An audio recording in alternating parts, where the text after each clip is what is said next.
She was just 18, a senior in high school, driving home from a choir banquet. No enemies. No motive.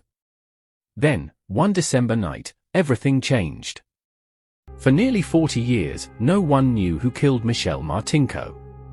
Until one tiny drop of blood told the truth. On December 19, 1979, 18-year-old Michelle Martinko left a choir banquet in Cedar Rapids to buy a winter coat.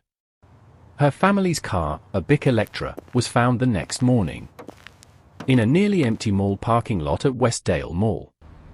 Inside, Michelle was dead, brutally stabbed 29 times. No robbery, no sexual assault, just a young life cut short. The killer was never found. Cedar Rapids police launched one of the largest investigations in city history. They questioned friends, classmates, teachers, even an ex-boyfriend. But none could be tied to the crime. Michelle's body told part of the story. Her hands had defensive wounds, proving she fought back. Nothing was missing from her purse. So robbery wasn't the motive. For decades, the case went cold. The file sat on a shelf. Her killer walked free. In 2006, cold case investigator Doug Larison reviewed old evidence and found tiny traces of unknown male blood in Michelle's car and on her clothing. A DNA profile was created, but it didn't match any known offenders in the national database. The case remained cold until science took a leap forward.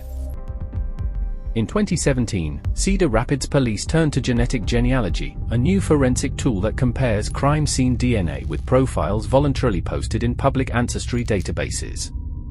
The unknown DNA shared links to distant relatives. Investigators built family trees, narrowing the suspect list to 3 brothers living in Iowa. They covertly collected DNA from discarded items, like a plastic straw from a restaurant, and sent the samples to the lab. And then it matched. On December 19, 2018, exactly 39 years after the murder, police arrested Jerry Lynn Burns, then 64, of Manchester, Iowa. DNA matched the blood found on Michelle's clothing and her car's geschichte. The odds a random unrelated person had that same profile? Almost 1 in 100 billion. Burns denied knowing Michelle or ever meeting her, but he could not explain why his DNA was there. In February 2020, Burns was found guilty of first-degree murder and sentenced to life in prison without parole. In 2023, the Iowa Supreme Court upheld his conviction. This case shows the power of persistence and technology.